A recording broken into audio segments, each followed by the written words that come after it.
Students, welcome to AJIS academy. आज हम लोग बात करने वाले हैं एक बहुत ही इंटरेस्टिंग टॉपिक पर। ठीक है, जैसा कि आपको दिख ही रहा है, general theory of relativity. Students, शुरू करने से पहले मैं आपको ये बताना चाहूँगा कि अगर आप हमारे साथ नए जुड़े हैं तो प्लीज़ हमारे चैनल को आप सब्सक्राइब कीजिए, और अगर वीडियो आपको अच्छा लगता है तो प्लीज़ लाइक कीजिए और शेयर कीजिए। और यदि वीडियो के रिलेशन में कोई डाउट हो आपको तो प्लीज़ आप कमेंट बॉक्स में ज़रूर कमेंट कीजिएगा।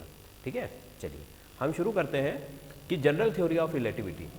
जनरल थ्योरी ऑफ रिलेटिविटी जो है आइंस्टाइन ने प्रपोज किया था। ठीक है, आइंस्टाइन जो है 1879 में इनका जन्म हुआ था और 1955 तक इनका जो था। तो अब बात करते हैं रिलेटिविटी। आइंस्टाइन ने रिलेटिविटी थ्योरी दो तरह की थ्योरी दी है, एक स्पेसिफिक रिलेटिविटी दिया था और फिर एक जनरल रिलेटिविटी दिया था। अब रिलेटिविटी थ्योरी को पढ़ने से पहले हमें ये पढ़ना होगा कि रिलेटिविटी क्या होती है। ठीक है, तो इसका मतलब आप इस तरह से समझ सकते हो कि हम किसी भी एक क्वांटिटी को हम कंपेयर करके बात कर रहे हैं। ठीक है, जैसे मैंने कहा कि भाई वन ऑफ द पर्सन एक बहुत टॉल है और दूसरा पर्सन छोटा है। ठीक है, तो ये जो कंपैरिजन मैंने किया है, इसी कंपैरिजन को हम बोलते हैं कि वो उसके रिलेटिव में लॉन्ग है या वो उसके रिलेटिव में कैसा है, शॉर्ट है। जैसे ये लाइन मैंने बोर्ड पर ड्रॉ की, आपसे अगर पूछा जाता है कि ये लाइन छोटी है या बड़ी है, बताइए। ठीक है, तो हम नहीं बता पाएंगे। क्यों? क्योंकि कंपेयर करने के लिए कुछ नहीं है। अगर इसके बगल में हम एक और लाइन ड्रॉ कर देते हैं तब हम बता सकते हैं कि भाई ये जो लाइन है इसके कंपेरिजन में कैसी है, इसके कंपेरिजन में छोटी है, और ये वाली लाइन इसके कंपेरिजन में कैसी है, बड़ी है। तो रिलेटिव वर्ड का मतलब ये होता है। तो अब आइंस्टाइन ने कहा उनके हिसाब से कि जो मोशन है, टाइम है, यूनिवर्स में कहीं पर भी मोशन है, टाइम है, ग्रेविटी है, ये एब्सोल्यूट नहीं होते हैं। ये सब के सब कैसे होते हैं, रिलेटिव होते हैं। दैट मीन्स कि टाइम भी हर जगह एक जैसा नहीं है। अर्थ पर अलग है तो स्पेस में अलग है, दूसरे किसी प्लेनेट पर वो अलग तरह से काम कर रहा है। मोशन की भी अगर हम बात करें तो मोशन भी रिलेटिव है, ऐसा उन्होंने कहा। ठीक है, अब ये सब शुरू कहाँ से हुआ कि आइंस्टाइन ने रिलेटिविटी की जो थ्योरी है उनके दिमाग में इसको कैसे उन्होंने प्रपोज किया और कैसे उनके दिमाग में आया कि होता क्या है ये। देखिए, सबसे पहले ये समझा जाता था कि न्यूटन ने लॉ ऑफ ग्रेविटी दिया। ठीक है, अब आइंस्टाइन उसी को समझने की कोशिश कर रहे थे। अब हुआ क्या कि यहाँ पर जो मोशन है, ठीक है, सबसे पहले बात की मोशन की, तो मोशन जो है आइंस्टाइन के अनुसार मोशन जो है वो एब्सोल्यूट नहीं है, मतलब हर जगह पर कैसा है, वो अलग अलग है। ठीक है, अब उन्होंने कहा कि भाई मोशन अगर ग्रेविटी से इन्फ्लुएंस हो रहा है, ठीक है, ग्रेविटी जो है मोशन पर भी इफेक्ट डालती है, तो सबसे पहले हमें समझना होगा कि ग्रेविटी क्या है। तो ग्रेविटी जो है आइंस्टाइन ने ये कहा कि ग्रेविटी जो है वो एक तरह से स्पेस टाइम का डिस्टोर्शन होता है। ठीक है, स्पेस टाइम का क्या होता है, डिस्टोर्शन। फिर उससे भी पहले ग्रेविटी को उन्होंने बताया था कि ग्रेविटी इक्वल टू एक्सेलरेशन। ठीक है, ग्रेविटी किसके इक्वल होती है, एक्सेलरेशन। एक्सेलरेशन और ग्रेविटी दोनों एक ही बातें हैं, ऐसा आइंस्टाइन ने कहा। हमें पता है एक्सेलरेशन क्या होता है। ठीक है, अब आइंस्टाइन का कहना था कि यूनिवर्स में जो है वो हर चीज़ एक्सेलरेट कर रही है, मतलब मोशन जो हो रहा है वो मोशन क्या हो रहा है, मोशन एब्सोल्यूट नहीं है, वो एक्सेलरेट कर रहा है। तो एक्सेलरेशन और ग्रेविटी को उन्होंने बराबर क्यों कहा, तो इसके लिए उन्होंने एक बहुत ही फेमस अपना एक्सपेरिमेंट किया था जिसको उन्होंने थॉट एक्सपेरिमेंट नाम दिया था। ठीक है, उन्होंने सोचा, कल्पना कीजिए, आप लोग भी कल्पना कीजिएगा कि मान लीजिए हम स्पेस में हैं। ठीक है, ये हमारी अर्थ है, हम यहाँ कहीं पर हैं और स्पेस में हम लोग एक लिफ्ट के अंदर हैं। ठीक है, ये लिफ्ट है, ये लिफ्ट है स्पेस के अंदर, और एक लिफ्ट है हमारी अर्थ पर, जो कि जनरली हम लोग लिफ्ट से बिल्डिंग्स में ऊपर नीचे ट्रेवल करते हैं। ठीक है, तो एक लिफ्ट हमारी स्पेस में है और एक लिफ्ट है हमारी अर्थ के ऊपर। ठीक है, अब हो क्या रहा है कि इन दोनों ही लिफ्ट में आप उससे बाहर नहीं देख सकते हो कि बाहर क्या है, मतलब पूरी तरह से वो कैसी है, क्लोज्ड है। क्लोज्ड मतलब आप बाहर झांक कर नहीं देख सकते कि आप कौन सी जगह पर हो। ठीक है, आपको बिल्कुल सस्पेंस में रखा गया है कि आपको बताया नहीं गया है कि कौन स्पेस में है और कौन अर्थ पर है। ठीक है, तो दो पर्सन है लिफ्ट के अंदर, एक पर्सन को स्पेस में रखा गया है और एक को अर्थ पर रखा गया है, पर दोनों को पता नहीं है कि वो कहाँ है। फाइन, अब हो क्या रहा है कि अगर इस लिफ्ट को हम 9.8 मीटर पर सेकेंड स्क्वायर कि स्पीड से क्या करें, एक्सेलरेट करें, मतलब उसको खींचा जा रहा है किस स्पीड से, किस एक्सेलरेशन से, 9.8 मीटर पर सेकेंड स्क्वायर के एक्सेलरेशन से। तो क्या होगा कि स्पेस पर जो पर्सन है वहाँ पर भी वो वैसा ही फील कर रहा है जैसा कि हम अर्थ पर फील करते हैं। क्यों? क्योंकि अर्थ पर भी जो एक्सेलरेशन होता है स्मॉल जी का वैल्यू इतना ही होता है। तो अगर इसी वैल्यू से हम स्पेस में उसको क्या कर रहे हैं, पुल कर रहे हैं, दैट मीन्स कि लिफ्ट के अंदर जो पर्सन है स्पेस के अंदर वो ये नहीं बता पाएगा कि वो अर्थ पर है या स्पेस में है, क्योंकि उसको वैसा ही फील हो रहा है जैसा कि उसको यहाँ पृथ्वी पर लिफ्ट में फील होता है। ठीक है, तो इससे क्या प्रूफ होता है? इससे प्रूफ होता है कि जो एक्सेलरेशन है वही तो ग्रेविटी है। भाई जो हम फील कर रहे हैं, जो हमें महसूस हो रहा है, वो किस वजह से महसूस हो रहा है? एक्सेलरेशन की वजह से। तो एक्सेलरेशन इक्वल टू ग्रेविटी, ये थॉट उन्हें जो है इस थॉट एक्सपेरिमेंट से आया और उन्होंने फाइनली ये कंक्लूजन दिया कि जो एक्सेलरेशन है वही ग्रेविटी है। तो उनको पहला आंसर मिल गया। वो ढूंढ रहे थे कि एक्सेलरेशन क्या होता है, उन्होंने कहा एक्सेलरेशन ग्रेविटी होता है। अब फिर ग्रेविटी क्या होता है? ठीक है, तो हमें सबको पता है कि ग्रेविटी जो है वो न्यूटन ने हमें बताया है, उनसे पहले कई साल पहले बता दिया था कि ग्रेविटी क्या होती है। Gravity is the force of attraction. Simple है, ग्रेविटी कोई भी मास है तो फोर्स ऑफ अट्रैक्शन है उसका, फोर्स ऑफ अट्रैक्शन। आकर्षण का बल है, जैसे मान लीजिए ये कोई मास है, ठीक है, m मास है, तो यूनिवर्स में कोई भी मास हुआ उसकी कुछ ना कुछ ग्रेविटी होती है। ठीक है, अब चाहे वो छोटे से छोटा हो या फिर बड़े से बड़ा कोई प्लेनेट स्टार वगैरह हो, तो मास अगर किसी भी ऑब्जेक्ट के अंदर है तो उसके अंदर ग्रेविटी भी होगी। और ग्रेविटी मतलब force of attraction according to Newton. ठीक है, जैसे उन्होंने कहा था कि भाई ये एप्पल जो है नीचे गिर रहा है और इसकी वजह से उन्होंने फिर दे दिया थॉट कि जो ग्रेविटी है वो कैसी है, वो अट्रैक्ट करती हैं चीज़ों को, और अर्थ की ग्रेविटी की वजह से ही हम अर्थ पर सर्वाइव कर रहे हैं। ठीक है, बट यहाँ पर क्या हुआ कि आइंस्टाइन का सोचना अलग था। आइंस्टाइन के हिसाब से जो ग्रेविटी है वो सिंपल अट्रैक्शन का फोर्स नहीं है। ठीक है, और अट्रैक्शन का फोर्स नहीं है तो फिर क्या है? अट्रैक्शन का फोर्स नहीं है, वो क्या है? वो फोर्स है। जैसे मान लीजिए, पहले इसको समझने की कोशिश कीजिए, ये हमारा मान लीजिए स्पेस है, ठीक है, फाइन, ये स्पेस है और यहाँ पर हमारा अर्थ है, ये पूरा स्पेस है हमारा। अब आइंस्टाइन ने कहा कि जो ग्रेविटी है वो क्या है? वो फोर्स ऑफ रिपल्शन है। किसका? स्पेस टाइम डिस्टॉर्शन का।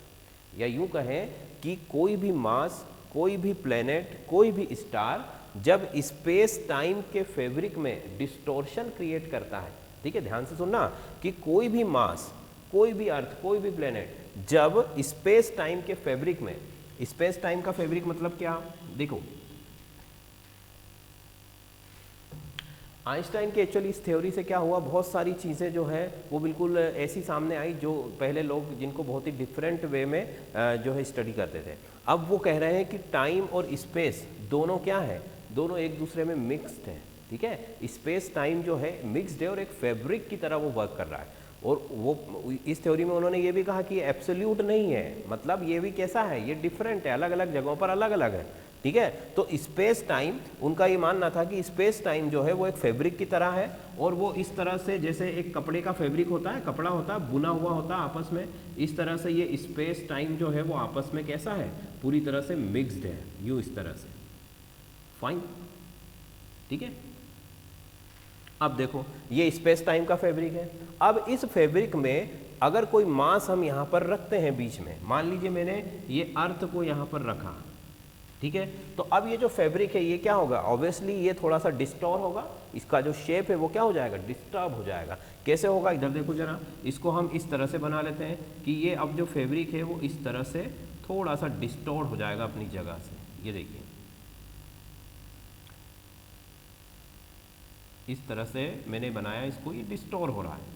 क्यों डिस्टॉर्ट हो रहा है? यहाँ पर अर्थ है और अर्थ के मास की वजह से, ठीक है, या अर्थ ने उसको क्या कर दिया है? एक तरह से डिस्टॉर्ट कर दिया, उसमें विकृति उत्पन्न कर दी। ठीक है, इसको आप ऐसे भी समझ सकते हो, जैसे मान लीजिए कोई भी आप सिंपल एक कपड़ा ले लीजिए, उस कपड़े को अगर आप चारों तरफ से अच्छे से टाइट बिल्कुल बाइंड करके रखते हैं और उसके बीच में अगर आपने कोई वेट रखा इस तरह से, तो वो क्या होगा? वो ऑब्वियसली नीचे दबेगा। ठीक है, तो वो जो दबना है उसका, वो जो उसका जो शेप स्ट्रेट होना चाहिए था, वो कैसा हो रहा है? अब वो दब गया है, उसी को बोला जाता है डिस्टॉर्शन। तो आइंस्टाइन ने कहा कि जब कोई भी मास है वो किसी स्पेस टाइम के फैब्रिक को डिस्टॉर्ट करता है, ठीक है, और वही डिस्टॉर्शन हमें ग्रेविटी के रूप में फील होता है, ठीक है। मतलब कि क्या हुआ, मतलब ये हुआ जैसे मान लीजिए कि भाई ये पानी कोई नदी बह रही है, ठीक है, ये नदी बह रही है, बहती चली जा रही है।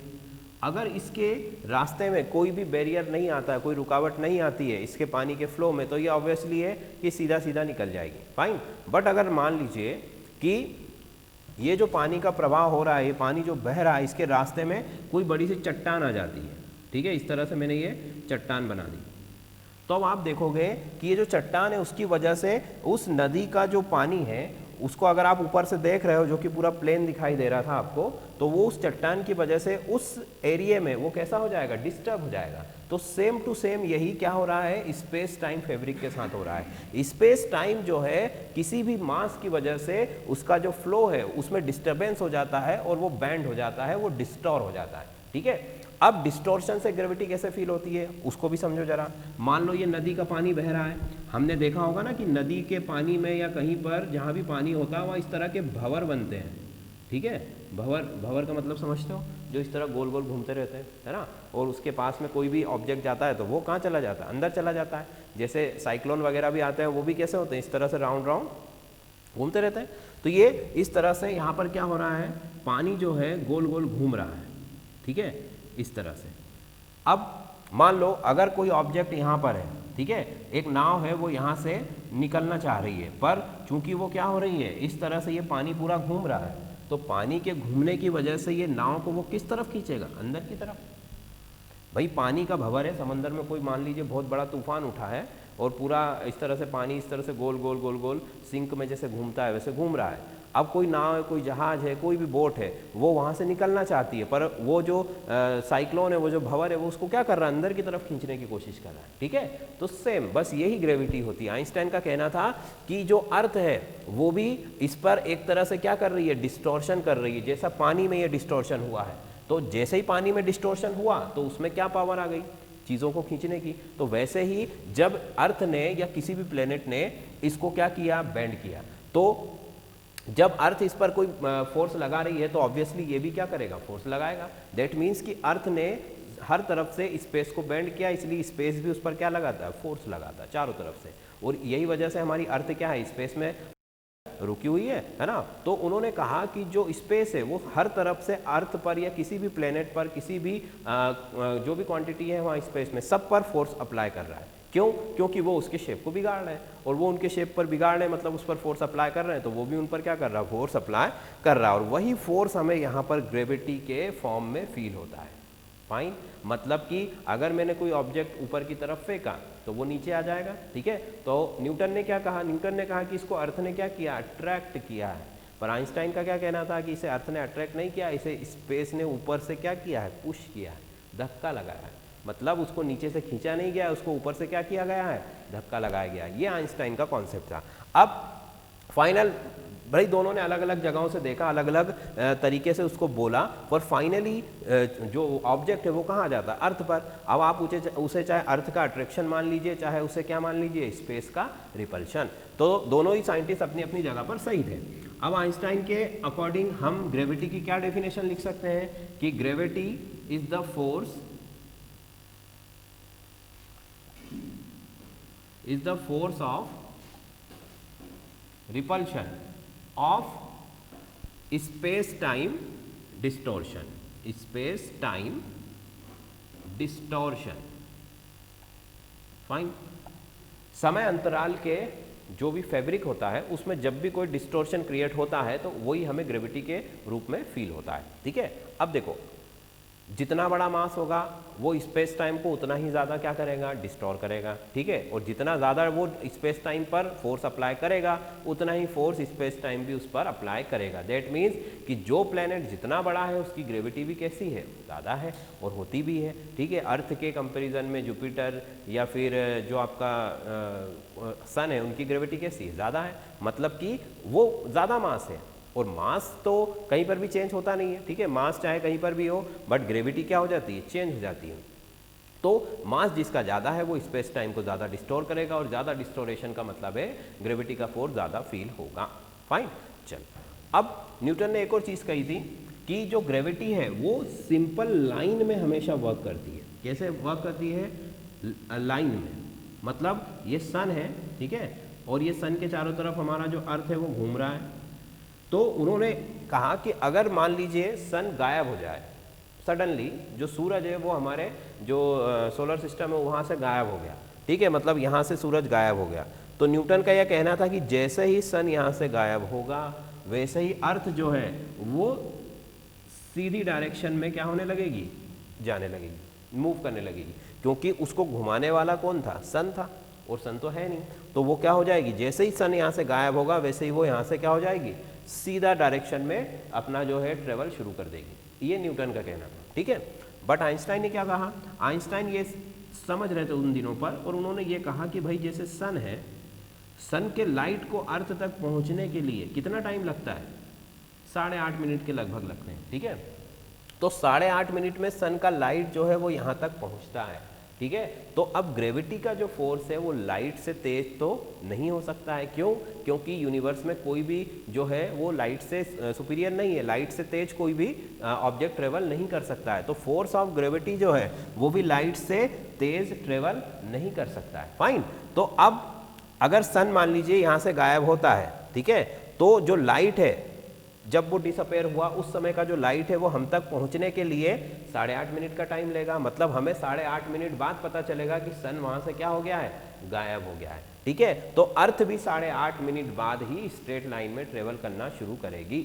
मतलब ये जो गैप है वो 8.5 मिनट का जो गैप है वो आना ही है। पर न्यूटन के अकॉर्डिंग क्या था कि सडनली जैसे ही सन गायब हुआ वैसे ही अर्थ यहाँ से क्या हो जाएगी? सीधे लाइन में ट्रेवल करने लगेगी, ठीक है। बट लाइट से तेज कोई नहीं हो सकता है, ठीक है। चलो, तो ये तो बात हुई। अब देखिए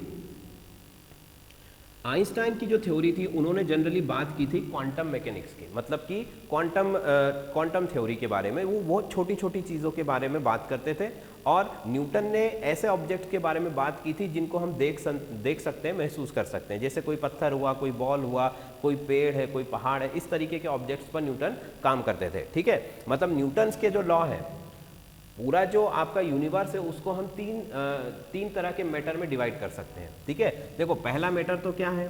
पहला मैटर तो बिल्कुल एटॉमिक लेवल पर हम बात कर सकते हैं कि एटॉमिक पार्टिकल है, प्रोटॉन, न्यूट्रॉन, इलेक्ट्रॉन, ठीक है, मॉलिक्यूल्स वगैरह, बिल्कुल छोटे छोटे जिनको हम देख नहीं सकते हैं, और उनका जो बिहेवियर होता है वो भी रैंडम होता है। रैंडम दैट मीन्स कि आप नहीं बता सकते कि वो कब किस जगह पर हो सकते हैं। एटॉमिक लेवल पर एक ही मॉलिक्यूल एक ही टाइम में 2 जगह पर भी हो सकता है, ठीक है। क्यों? क्योंकि वहाँ के रूल्स अलग हैं। अब आगे देखो, पहला तो एटॉमिक पार्टिकल्स हो गए या एटॉमिक मैटर जिसको हम बोल सकते हैं। दूसरा, हम मीडियम रेंज के जो है जिनको हम देख सकते हैं, जैसे कोई पेड़ है, कार है, चेयर है, टेबल है, जो भी है वो मीडियम रेंज में आ सकते हैं। फिर तीसरा क्या है? Big planet. ये देखो मीडियम रेंज के। तीसरे हैं बिग ऑब्जेक्ट्स। बिग का मतलब जैसे स्टार्स हैं, प्लैनेट हैं, इस तरह से। तो ये 3 तरह के जो मैटर है वो हमारे यूनिवर्स में अवेलेबल है। अब हम एक दूसरे पर इनके जो लॉज हैं वो अप्लाई नहीं कर सकते हैं, ठीक है। जैसे मान लो हमने कहा कि एटॉमिक जो भी मैटर होते हैं, एटॉमिक जो भी फील्ड होती है या सब एटॉमिक पार्टिकल्स होते हैं, उनको क्रिएट होने के लिए या डिस्ट्रॉय होने के लिए किसी रीज़न की ज़रूरत नहीं होती है, ठीक है। मतलब कि वो कभी भी उत्पन्न हो सकते हैं और कभी भी नष्ट हो सकते हैं, एक ही टाइम पर एक से ज़्यादा जगह पर अवेलेबल भी हो सकते हैं, ठीक है। अगर ये रूल हम यहाँ पर अप्लाई करें बड़े बड़े प्लेनेट पर कि बड़े बड़े प्लेनेट सडनली गायब हो रहे हैं, फिर सडनली बन रहे हैं, तो इससे यूनिवर्स क्या हो जाएगा? डिस्टर्बेंस हो जाएगा। मतलब कि इनके लॉ यहाँ पर अप्लाई नहीं हो सकते हैं। क्यों? क्योंकि इनका जो मास है वो कैसा है? नेग्लिजिबल है, 0 है। यहाँ पर m = 0, मतलब इनका कोई मास नहीं है। और इनका मास कैसा होता है? इनका मास बहुत ज़्यादा होता है। मीडियम रेंज के जो भी ऑब्जेक्ट्स हैं हमारे, उनमें जो मास है, ठीक है, उनमें जो मास है वो भी कैसा होता है? इतना होता है जिससे हम मेजरेबल होता है, जो हम मेज़र कर सकते हैं। तो अब देखो इसके रूल इस पर अप्लाई नहीं हो सकते और ना ही इस पर। अब न्यूटन के जो रूल थे वो जनरली किसके लिए थे? न्यूटन्स के जितने भी रूल्स थे वो जनरली इस तरह के मैटर के लिए थे, मीडियम रेंज, ठीक है, ना तो बहुत बड़े और ना ही बहुत छोटे। अब आइंस्टाइन चाहते थे कि जो क्वांटम थ्योरी उन्होंने बताई थी या क्वांटम लेवल पर जब बात करते थे तो 3 तरह के जो फोर्स हैं, ठीक है, मतलब बेसिकली तो 4 फोर्स होते हैं हमारे फंडामेंटल, तो ऐसा वो कुछ रिलेशन ढूंढ रहे थे जिससे वो इन दोनों चीज़ों को आपस में क्या कर सके, रिलेट कर सके। मतलब एटॉमिक जो पार्टिकल्स होते हैं और जो बड़े बड़े ऑब्जेक्ट्स होते हैं उन सभी को जो है वो समझा सके।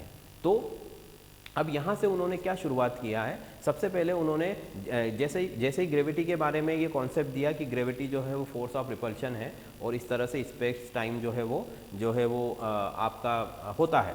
बट उस समय पर ये चीज़ बहुत ही अटपटी लग रही थी लोगों को। लोगों ने कहा कि नहीं भाई ऐसा नहीं हो सकता है, आप जो कह रहे हैं वो पॉसिबल नहीं है, ठीक है। अब पहले ये माना जाता था कि जो लाइट होता है वो भी कैसा होता है, स्ट्रेट लाइन पर ट्रेवल करता है, बिल्कुल सीधा जाता है, ठीक है। मतलब कि इस तरीके से अगर लाइट है आपका तो वो लाइट भी बिल्कुल सीधा चलता है। जैसे मान लीजिए सोर्स ऑफ लाइट है तो लाइट बिल्कुल इस तरह से स्ट्रेट जाता है, ठीक है। अब आइंस्टाइन कह रहे थे कि भाई जो लाइट है वो स्ट्रेट नहीं जाता, वो भी बेंड हो सकता है, ठीक है। अब लाइट कैसे बेंड हो सकता है, तो देखिए मान लीजिए ये हमारा सन है, ये हमारी अर्थ है और इसके पीछे यहाँ पर कहीं पर कोई एक दूसरा स्टार है, ठीक है। अब उससे आने वाला जो लाइट है वो हमारे पास इस तरह से स्ट्रेट नहीं आता है, वो किस तरह से आता है, वो आता है कुछ इस तरह से यू। फाइन, क्यों आता है, क्योंकि बीच में सन है जिसने स्पेस टाइम के फैब्रिक को क्या कर रखा है, बेंड कर रखा है। उसने अंतरिक्ष को मोड़ के रखा हुआ है, बेंड करके रखा हुआ है, डिस्टॉर्ट करके रखा हुआ है। तो जब स्पेस बेंड है तो जो लाइट ट्रेवल कर रहा है वो भी किस तरह से आता है, इस तरह से बेंड होके आता है। और जो सूर्य ग्रहण होता है उस समय पर आइंस्टाइन ने अपने इस थॉट को प्रूफ भी किया था कि जो स्टार्स है हमारे, उनका जो ब्लिंकिंग होती है उनके अंदर या जो उनकी पोजीशन होती है वो हमें एब्सोल्यूट क्यों नहीं दिखाई देती है, ठीक है। तो उसकी वजह उन्होंने क्या बताई कि जो लाइट है वो वहाँ पर स्ट्रेट लाइन में ट्रेवल नहीं कर रहा है, वो कैसा हो रहा है, जैसे पानी के अंदर पेंसिल डाली तो पेंसिल मुड़ी हुई दिखाई देती है, दैट मीन्स कि लाइट रे क्या हो रही है, बैंड हो रही है। तो इसी वजह से जो स्टार्स है उनका जो लाइट है वो हम तक बैंड होकर आ रहा है, क्योंकि बीच में कई सारी चीज़ें हैं। तो इसीलिए लाइट बैंड हो रहा है तो ऑब्वियसली उनका जो इमेज है, उनका जो पोजीशन है वो भी कैसी दिखाई देती है, वो भी फ्लक्चुएट होती है, वो भी एक जगह पर फिक्स नहीं होती है, ठीक है। चलो तो देखो मोटा मोटा हम पहले ये देख लेते हैं कि हमें इस थ्योरी में क्या क्या पढ़ा। देखो सबसे पहले तो आइंस्टाइन ने बताया ग्रेविटी के बारे में, उन्होंने बात कर दी, ठीक है। अब दूसरी चीज़ वो बताना चाह रहे हैं कि जो मोशन है, ग्रेविटी को ही उन्होंने एक्सेलरेशन कहा था। अब वो उन्होंने कहा कि ग्रेविटी हो, मोशन हो या फिर टाइम हो, ये कुछ भी एब्सोल्यूट नहीं है, ठीक है। एब्सोल्यूट का मतलब कि ऐसा नहीं है कि एक कोई वैल्यू है वो हर जगह पर अप्लाई हो रही है। जैसे हमारे कुछ मेजरमेंट होते हैं, जैसे 1 लीटर, हमने कहा कि भाई 1 लीटर का जो नाप आता है वो फिक्स हो गया कि दुनिया में आप कहीं भी चले जाओगे तो 1 लीटर मतलब इतना ही होता है, उसको बोला जाता है एब्सोल्यूट है वो।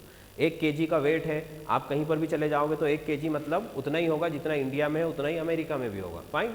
इसे बोला जाता है एब्सोल्यूट वैल्यू। बट टाइम पहले माना जाता था कि एब्सोल्यूट है, मतलब समय हर जगह एक जैसा है, बट ऐसा नहीं है। टाइम भी कैसा है, फ्लक्चुएट कर रहा है। टाइम एब्सोल्यूट नहीं है, ना ही मोशन एब्सोल्यूट है, ठीक है। तो टाइम पर बात करने से पहले हम थोड़ा सा मोशन पर बात करते हैं। देखो मोशन कैसे एब्सोल्यूट नहीं है, भाई आप कह रहे हो कि 60 किलोमीटर पर आवर की स्पीड है, ठीक है, तो वो स्पीड तो हर जगह एक जैसी होनी चाहिए, फाइन। देखो टाइम रिलेटिव है, आइंस्टाइन के अकॉर्डिंग टाइम कैसा है, रिलेटिव, मतलब कंपेयर करने की चीज़ है। कैसे, मान लीजिए कि आप एक गाड़ी पर बैठे हुए हैं और वो बाइक है, गाड़ी है, जो भी है, वो 60 किलोमीटर पर आवर की स्पीड से जा रही है, ठीक है। ये आपकी कार है, ये आपकी कार है जो 60 किलोमीटर पर आवर की स्पीड से जा रही है, फाइन, इस डायरेक्शन में जा रही है। अब सामने से भी कोई कार है, वो भी 60 किलोमीटर पर आवर की स्पीड से आपकी तरफ आ रही है। ये देखिए, ये आपकी तरफ आ रही है वो कार। 2 कार है, ठीक है, दोनों 60 किलोमीटर पर आवर की स्पीड से ट्रेवल कर रही है और दोनों एक दूसरे की तरफ आ रही है इस तरह से, ठीक है।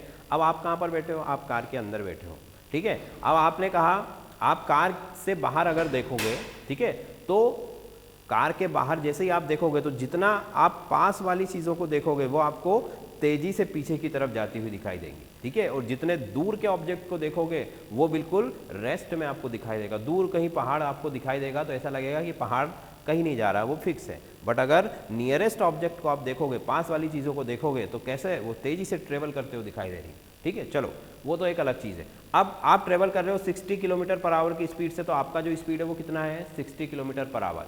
और सामने से जो आपकी कार आ रही है वो भी कैसी है, 60 किलोमीटर पर आवर की स्पीड से आ रही है। तो जब वो आपको क्रॉस करेगी, जब वो आपके पास से निकलेगी, तब आपको उसकी 60 किलोमीटर पर केजी पर आवर से बहुत ज़्यादा फील होगी। मतलब एटलीस्ट वो डबल फील होगी आपको कि ये जो ऑब्जेक्ट मेरे बगल से निकल कर गया है ये बहुत ही तेज स्पीड से निकल कर गया। हालांकि आप भी उसी स्पीड पर ट्रेवल कर रहे हो, बट फिर भी वो ऑब्जेक्ट आपको तेज स्पीड से जाता हुआ दिखाई देता है, ठीक है। या फिर इसको अगर ऐसा समझे कि दो कार हैं एक दूसरे के मतलब एक ही डायरेक्शन में चल रही है, दोनों या दो ट्रेन है वो दो अलग अलग ट्रैक पर एक स्पीड से चल रही है, फाइन। तो अब अगर आप एक ट्रेन में हो और दूसरे ट्रेन में खड़े किसी व्यक्ति को आप देख रहे हो, तो क्या होगा, वो आपको रिस्पेक्ट में कैसा दिखाई देगा, रेस्ट में दिखाई देगा, क्योंकि दोनों ही ट्रेनों की स्पीड कैसी है, इक्वल है। तो दो ऑब्जेक्ट अगर इक्वल स्पीड से जा रहे हैं एक दूसरे के, अगर आप उन दोनों को देखते हो, आप एक दूसरे को देख रहे हो, एक कार से दूसरी कार में देख रहे हो, आपकी कार भी उसी डायरेक्शन में, सामने वाले की कार भी उसी डायरेक्शन में जा रही है, और आपने उसको वहां से वॉच कर रहे हो, तो वो आपके रिस्पेक्ट में कैसा दिखाई दे रहा है, वो तो रेस्ट में दिखाई दे रहा है, क्योंकि आपकी जो स्पीड है वही उसकी भी स्पीड है। तो दैट मीन्स कि मोशन जो है वो एब्सोल्यूट नहीं है, क्योंकि भाई आप जो चल रहे हो वो तो आप 60 किलोमीटर पर आवर की स्पीड से चल रहे हो, तो वो स्पीड आपको फील नहीं हो रही है। क्यों? क्योंकि सामने वाला भी उतनी ही स्पीड से चल रहा है। तो मोशन जो है वो रिलेटिव है, मोशन एब्सोल्यूट नहीं है, ठीक है। उसी तरह से मोशन जब एब्सोल्यूट नहीं है, फिर उन्होंने बात की टाइम की, जो कि बहुत ही इंपॉर्टेंट है, क्योंकि मोशन तो खैर ठीक है, हम मान भी सकते हैं कि मोशन एब्सोल्यूट नहीं है, बट टाइम कैसे? तो टाइम का उन्होंने कहा कि भाई जो टाइम है वो भी एक फैब्रिक होता है, वो स्पेस टाइम में मिक्स्ड होता है, और वो भी फ्लक्चुएट करता है। कैसे करता है? देखो, ये दो चीज़ों के बारे में उन्होंने बता दिया हमें। अब टाइम की बात कर लेते हैं थोड़ी सी।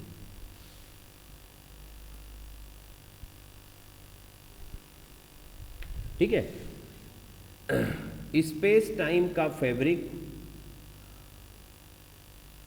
इस तरह से ये डिस्टोर होता है किसी प्लेनेट के मास की वजह से, फाइन। अब जब ये डिस्टोर हुआ तो यहाँ पर डिस्टोरेशन की वजह से क्या होता है कि उस मास की वजह से, जैसे अभी मैंने थोड़ी देर पहले आपको एग्जांपल दिया था कि नदी जब बह रही है उसके रास्ते में कोई चट्टान आ जाए तो उस चट्टान के चारों तरफ पानी की जो स्पीड है वो कम हो जाती है, ठीक है, क्योंकि उसको रेजिस्टेंस मिलता है। अगर रेजिस्टेंस नहीं मिल रहा है तो वो जो इसकी प्रॉपर स्पीड है वो बनाए रखेगा, बट अगर रेजिस्टेंस मिल रहा है तो वो स्पीड को क्या करेगा, कम हो जाएगी। तो वैसे ही स्पेस टाइम के फ्लो में जब कोई ऑब्जेक्ट आ जाता है तो वहाँ पर जो टाइम का जो मोशन है, टाइम का जो स्पीड है वो कैसा हो जाता है, वो धीमा हो जाता है। समय कैसा हो जाता है, धीमा। जितना बड़ा ऑब्जेक्ट अगर उसके रास्ते में आता है, टाइम का स्पीड जो है वो उतना ही क्या हो जाता है, कम हो जाता है। मतलब कि अगर अर्थ पर टाइम की स्पीड है, वो स्पीड स्पेस में नहीं है।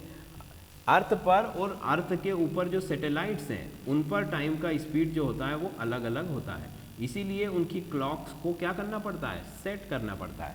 भाई ये जो सैटेलाइट है जो अर्थ के ऑर्बिट में घूम रहा है ये स्पेस में है, और स्पेस में टाइम के फ्लो में रेजिस्टेंस नहीं है। दैट मीन्स कि टाइम यहाँ तेजी से निकल रहा है, ठीक है। बट अर्थ पर क्या हो रहा है, अर्थ पर जो है टाइम के फ्लो में रेजिस्टेंस मिल रहा है, मतलब टाइम यहाँ पर थोड़ा सा रुक कर चल रहा है। इसीलिए अगर अर्थ पर मान लीजिए 8:10 हो रहे हैं, तो ये टाइम स्पेस में उस सैटेलाइट में कुछ मिलीसेकंड्स आगे चलेगा, ठीक है। मतलब कि सैटेलाइट्स की जो क्लॉक है उनको हमें रीसेट करते रहना पड़ता है, क्योंकि वहाँ पर टाइम क्या हो रहा है, टाइम का फ्लो तेजी से हो रहा है, और हमारी अर्थ पर टाइम का फ्लो कम हो रहा है। मतलब कि इसका मतलब तो ये हुआ कि मास जिस ऑब्जेक्ट का जितना ज़्यादा है वहाँ पर टाइम का स्पीड उतना ही कम होगा, क्योंकि वो दबा रहा है स्पेस को, टाइम को दबा रहा है, तो टाइम उसके नीचे से दब के निकल रहा है, तो इसलिए उसकी स्पीड क्या हो रही है, कम हो रही है। तो बड़ा जितना बड़ा प्लैनेट है ठीक है, जितना ज़्यादा उसका मास है उतना ही ज़्यादा वो क्या कर रहा है, टाइम को रोक कर चला रहा है, मतलब टाइम की स्पीड जो है वहाँ पर क्या हो रही है, कम होती जा रही है। समझ में आ रही बात? आप ऐसा भी समझ सकते हो, देखिए कि यूनिवर्स में लाइट जो है वो सबसे तेज ऑब्जेक्ट, मतलब तेजी से ट्रेवल करता है, उससे ज़्यादा तेज कुछ नहीं है। ठीक है, अब अगर कोई मास लाइट की स्पीड से ट्रेवल करता है तो क्या होगा कि वो भी लाइट में कन्वर्ट हो जाएगा ऑब्वियसली, क्योंकि लाइट का कोई मास नहीं होता। लाइट कैसा है, मासलेस है। लाइट जिन पार्टिकल से बना है, फोटॉन्स जिनसे लाइट बना है, वो कैसे होते हैं, वो मासलेस होते हैं, उनमें कोई भी मास नहीं होता। ठीक है, मासलेस है, इसीलिए उनका स्पीड क्या है, मैक्सिमम है, वो एक तरह से एनर्जी है। ठीक है, अब यहाँ पर आप देखेंगे कि मास जैसे जैसे बढ़ रहा है, ठीक है, अगर मान लो लाइट की जो बीम है या कोई भी ऑब्जेक्ट है वो अगर तेजी से ट्रेवल कर रहा है, ठीक है, तो तेजी से, जितनी तेजी से वो ट्रेवल कर रहा है, दैट मीन्स कि अगर वो लाइट के स्पीड पर जाना चाहता है तो उसमें कोई भी मास नहीं होना चाहिए, मतलब तब तक वो पूरी तरह से क्या होगा, एनर्जी में कन्वर्ट हो जाएगा। जैसे बाइक या कोई भी मशीन चलाते समय अगर हम स्पीड बढ़ाते हैं तो वो गर्म होने लगती है। ठीक है, रेजिस्टेंस जितना ज़्यादा मिलेगा उतना ज़्यादा वो हीट जनरेट करेगी, मतलब कि वो गर्म होने लगेगी। बाइक को भी आप कितना स्पीड से तेज चलाओगे, ठीक है, स्पेस क्राफ्ट भी है अगर, तो वो भी अगर ओवर स्पीड से जाएगा तो क्या क्या होने लगेगा, हीट होने लगेगा, गर्म होने लगेगा, क्योंकि वहाँ पर रेजिस्टेंस मिल रहा है। तो अगर उसको लाइट की स्पीड से अगर जाना है तो मतलब कि उसमें मास होना ही नहीं चाहिए, मतलब मास लेस होना चाहिए, तभी वो लाइट की स्पीड से ट्रेवल कर सकता है, क्योंकि लाइट का स्पीड सबसे ज़्यादा होता है यूनिवर्स में।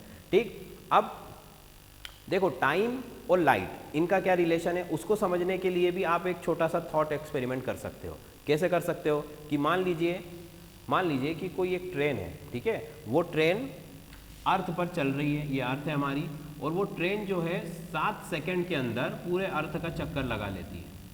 कितने सेकंड के अंदर, 7 सेकंड। दैट मीन्स कि हमने मान लिया है कि उसकी स्पीड जो है लगभग लाइट की स्पीड के इक्वल है। ठीक है, किसके इक्वल है, लाइट की स्पीड के इक्वल है, बराबर नहीं है, थोड़ा सा ही कम, थोड़ा सा ही, बहुत ही कुछ किलोमीटर का डिफरेंस है। हम ऐसा मान के चल रहे, थॉट एक्सपेरिमेंट में हम कुछ भी मान सकते हैं। ठीक है, तो ट्रेन है वो अर्थ का चक्कर लगा रही है और इतनी तेज स्पीड से चल रही है कि मतलब वो 7 सेकंड के अंदर वो पूरे अर्थ का क्या लगा लेती है, चक्कर लगा लेती है। इतनी बात क्लियर।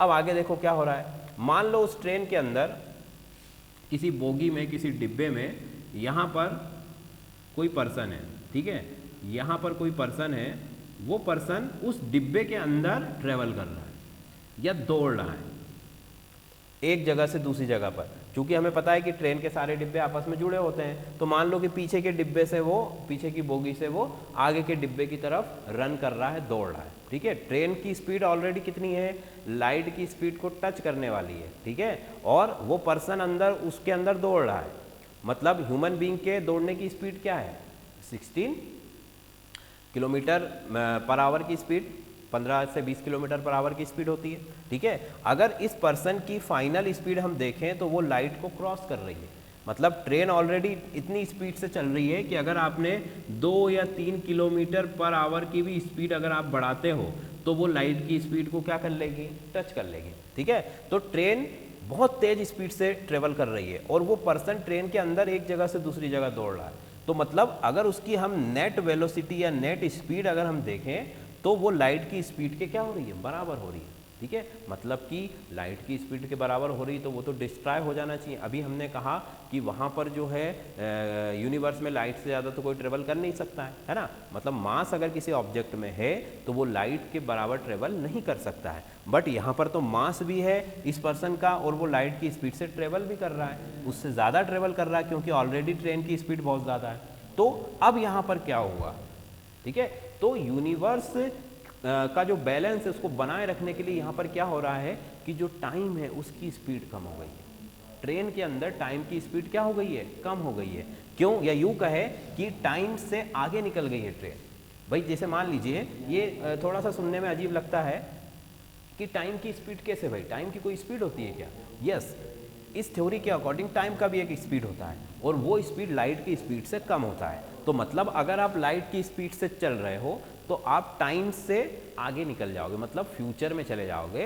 ये होता है टाइम ट्रेवल, मतलब कि टाइम ट्रेवल का कॉन्सेप्ट भी यहाँ से हमें मिलता है। ठीक है। तो वो जो ट्रेन है चूंकि वो बहुत तेज़ स्पीड से ट्रेवल कर रही है, और जितना ज़्यादा आप तेज़ स्पीड से ट्रेवल करोगे मतलब कि आप फ्यूचर में चले जाओगे। बात समझ में आ रही है? फ्यूचर में कैसे गए आप कि चलो पहले इसकी बात करते हैं। तो ये डिस्ट्रॉय क्यों नहीं हुआ, ये डिस्ट्रॉय क्यों नहीं हुई ट्रेन? क्यों? क्योंकि यहाँ पर जो पर्सन है उसकी जो नेट वेलोसिटी है वो कैसी हो गई है, वहाँ पर समय धीमा हो गया है।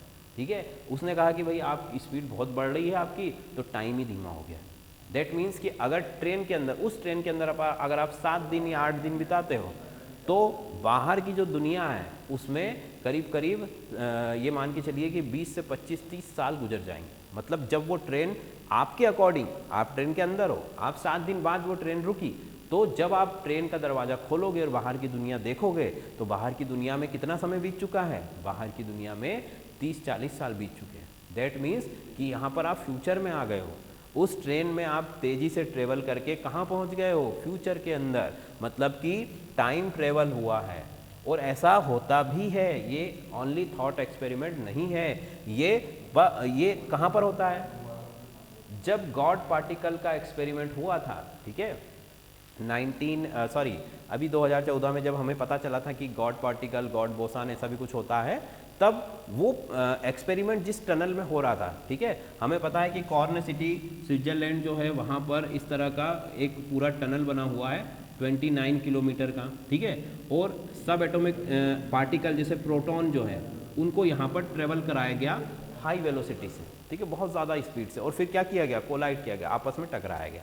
तो वो पार्टिकल इतनी तेज स्पीड से ट्रेवल कर रहे हैं कि वो टाइम से भी क्या हो गए? आगे निकल गए।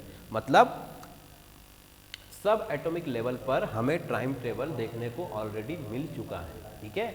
बट अभी हम टाइम ट्रेवल क्यों नहीं कर सकते? क्योंकि इतनी स्पीड से अगर हम ट्रेवल करेंगे तो हम क्या हो जाएंगे? डिस्ट्रॉय हो जाएंगे। बात समझ में आ रही है? तो मतलब ये एटॉमिक पार्टिकल जिन्होंने इस स्पीड से ट्रेवल किया वो भी क्या हो गए? डिस्ट्रॉय हो गए। भले ही उन्होंने टाइम ट्रेवल कर लिया, बट वो क्या हो गए? डिस्ट्रॉय हो गए। तो टाइम ट्रेवल का जो कॉन्सेप्ट है वो सीधा सा सिंपल सा कॉन्सेप्ट है कि अगर आप लाइट की स्पीड से तेज निकल जाते हो या लाइट की स्पीड के आसपास भी पहुंच जाते हो, तो आप समय से क्या हो जाओगे? आगे चले जाओगे। मतलब अगर उस हाई स्पीड ट्रेन में आपने 5-6 दिन ट्रेवल किया तो आपके अकॉर्डिंग तो 5-6 दिन हुए, बट जैसे ही आप उसका गेट खोलोगे, बाहर की दुनिया में जाओगे, तो कितना समय बीत चुका है? 50 साल बीत चुके हैं। मतलब कि आप समय में क्या हो गए? आगे चले गए, ठीक है।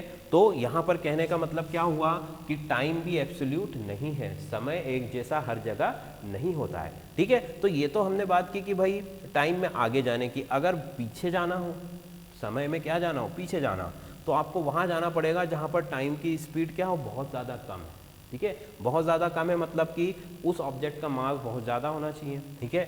और यूनिवर्स में एक ही ऑब्जेक्ट है जिसका मास जो होता है वो सबसे ज़्यादा होता है। वो क्या होता है? वो ब्लैक होल होता है, ठीक है। तो अब हम बात करते हैं ब्लैक होल की। ब्लैक होल क्या होता है? ब्लैक होल जो है, जब भी कोई स्टार मरता है, ठीक है, उसकी मौत होती है किसी तारे की, जब उसका जो फ्यूल है वो ख़त्म हो जाता है, ठीक है। कोई भी स्टार्स में 2 तरह के फोर्स हमेशा काम करते हैं, ठीक है। कौन कौन से फोर्स होते हैं? एक तो फोर्स होता है जो फ्यूज़न रिएक्शन उसके अंदर हो रही है, ठीक है। मान लीजिए स्टार है, इसमें 2 फोर्स हैं, एक फोर्स उसको बाहर की तरफ और एक अंदर की तरफ, ये फोर्स हमेशा अप्लाई होते हैं। तो देखो कौन सा फोर्स है? फ्यूज़न का जो फोर्स होता है, जिसकी वजह से उसको एनर्जी मिलती है। भाई हाइड्रोजन कंबाइन होकर हीलियम बना रही है और वहाँ पर उसको एनर्जी प्रोवाइड कर रही है। तो ये फोर्स की वजह से स्टार्स क्या होना चाहता है? स्प्रेड होना चाहता है, बड़ा होना चाहता है, साइज में बढ़ना चाहता है। और ग्रेविटी उसको क्या कर रही है? ग्रेविटी उसको क्या करना चाहती है? ग्रेविटी उसको छोटा करना चाहती है। तो एक स्टार में जब से वो जन्म लेता है तब से लेकर उसके मरने तक ये दोनों फोर्स के बीच में क्या होने लगती है? टग ऑफ वॉर, मतलब रस्साकशी चल रही है।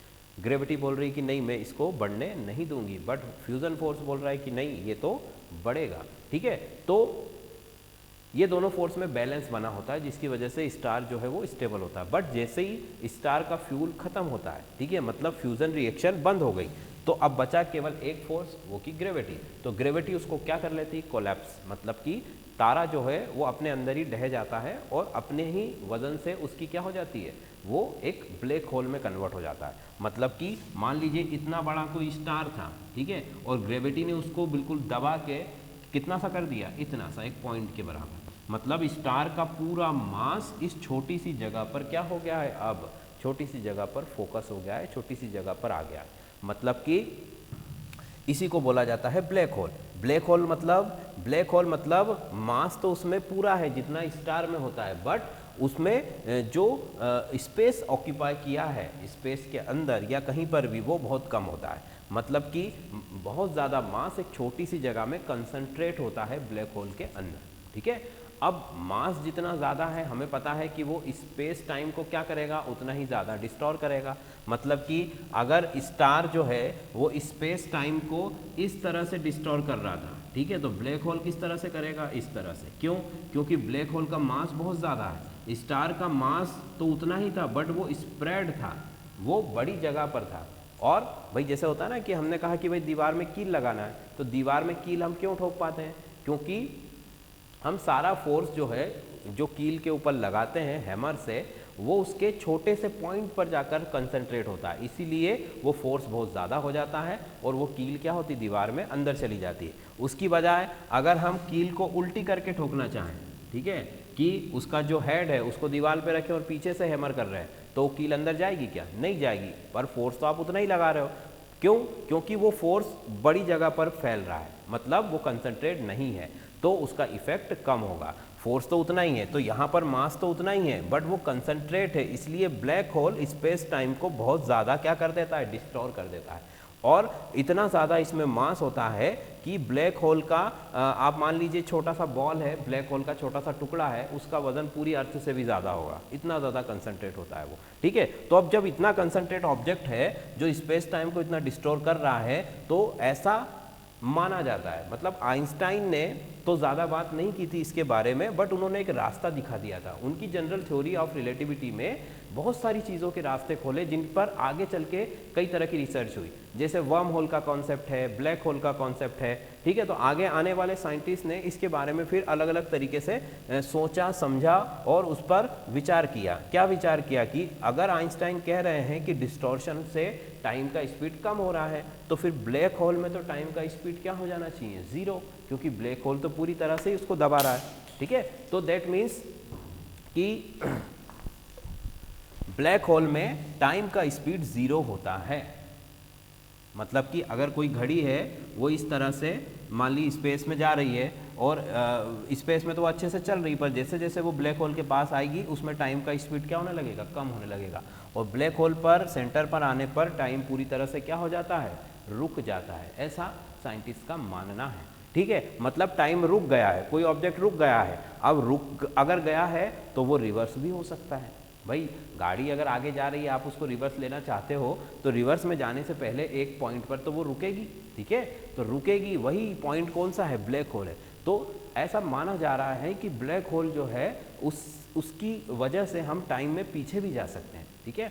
आगे तो हम हाई स्पीड से ट्रेवल करेंगे तो चले जाएंगे, बट वो वन वे होगा, उस पर हम वापस नहीं आ सकते, कि मतलब टाइम में हम पीछे नहीं जा सकते हैं, पास्ट में नहीं जा सकते, टाइम में हम फ्यूचर में जा सकते हैं। बट अगर ये कॉन्सेप्ट सही है तो फिर उसके हिसाब से हम ब्लैक होल में क्या कर सकते हैं, ब्लैक होल के वहाँ से हम आगे भी जा सकते हैं। और कुछ साइंटिस्ट का ये भी मानना है कि ब्लैक होल जो है वो दूसरी दुनियाओं में, दूसरे यूनिवर्स में जाने का रास्ता भी हो सकता है भाई। तो ये सब चीज़ें, तो देखिए एक बार हम रिव्यू लेते हैं कि अल्बर्ट आइंस्टाइन की जनरल थ्योरी ऑफ रिलेटिविटी में उन्होंने क्या क्या बातें कही। उन्होंने कई सारी बातें कही, उनमें से सबसे पहला तो उन्होंने कहा कि जो मोशन है, ग्रेविटी है, टाइम है, ये कुछ भी एब्सोल्यूट नहीं है, ये सब के सब रिलेटिव है, ठीक है, अलग अलग रिस्पेक्ट में ये चेंज होते रहते हैं, ठीक। दूसरी बात उन्होंने कही कि ग्रेविटी जो है वही क्या है, एक्सेलरेशन है, मतलब जो भी आप फोर्स फील कर रहे हो, वो ग्रेविटी का जो फोर्स फील कर रहे हो वो एक्सेलरेशन की वजह से आ रहा है।